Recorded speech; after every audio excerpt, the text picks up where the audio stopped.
Best scene of Memories of Life's Dreams by June Fleming. Fade in. Interior, small apartment. City of Ottawa. 1908. Evening. Jim paces back and forth restlessly about the living room, smoking his pipe. Annie rocks in her chair as she watches out the window at the people passing by on the busy city street. Annie senses something is bothering Jim. What is bothering you, Jim? You have been pacing like a lion in a cage. What is on your mind? Jim walks over to Annie and places his hand on her shoulder and mumbles a few words with his pipe in his mouth, then takes it out and places it on the small table by Annie. I was offered a job at the Ottawa Mint. It would be a secure job with good benefits, but another opportunity just came up that I'm very interested in. A friend of mine told me about it.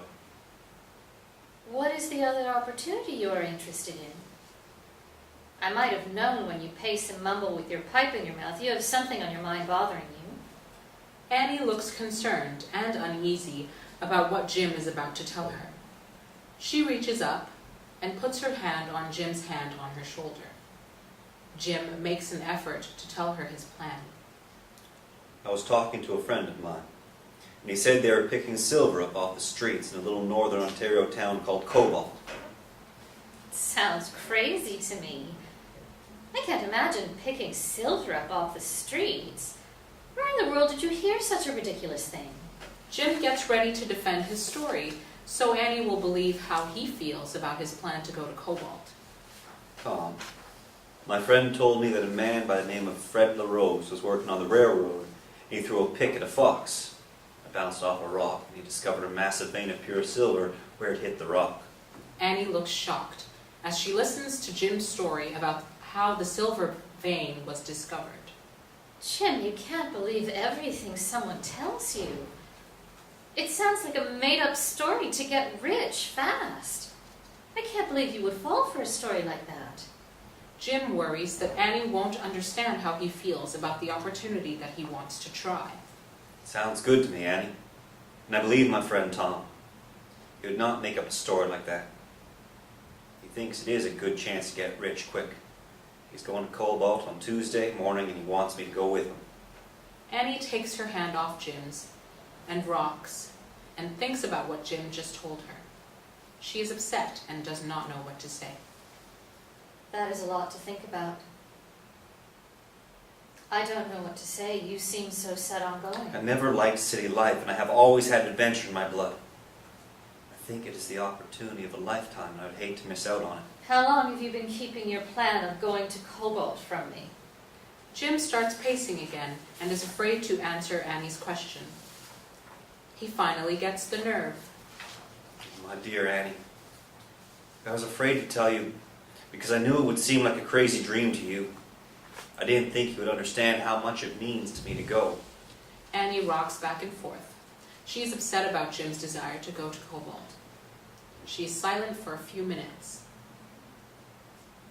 We have our first child coming soon. Aren't you concerned about making a change at this time? How safe would it be for a newborn in a new frontier town?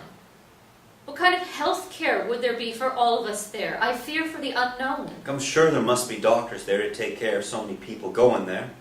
My friend Tom is going to Cobalt Tuesday, and he wants me to go with him. Annie gets up out of her rocking chair and puts her head on Jim's shoulder and cries, hoping that her tears will change his mind.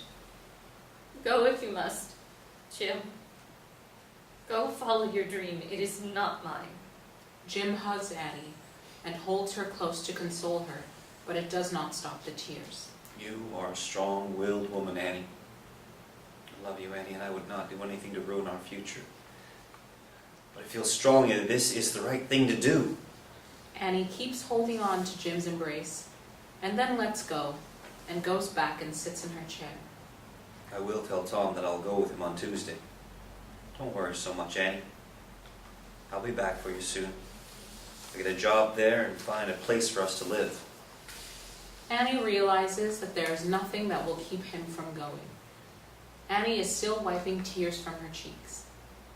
Jim, if I am as strong-willed a woman that you say I am, I would be able to stop you from going. But I see that you have made up your mind. I have family here on the farm. They will visit me when they know I am all alone. Annie tries to hide her feelings from Jim, but the tears tell how upset she is. I will get in touch with my friend Tom and let him know that I'll go with him on Tuesday. Don't worry about me, Annie. I've been on my own ever since my mother died of typhoid and pneumonia. The whole family broke up and went different ways. I was very young and had to take care of myself. Where did they all go?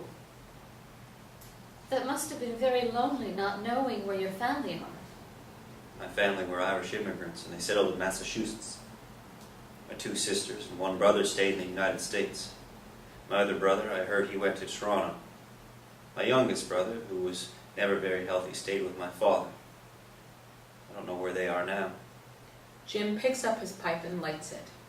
He worries that Annie will try to stop him from going, so he does not talk about it anymore. That is so sad, Jim, that you lost track of your family. That would worry me if I didn't know where my brothers and sisters were. I was lucky I ended up in Ottawa and married you. I'm the lucky one. I had another brother that used to dive off of high bridges. I don't know why I did that. However, none of us ever heard from him again. I know you are set on going to Cobalt, so I won't try to change your mind. I am not a dreamer,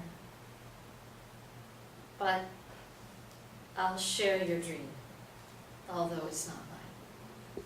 Jim paces around the living room, mumbling with his pipe in his mouth. Annie goes to the kitchen to make some tea.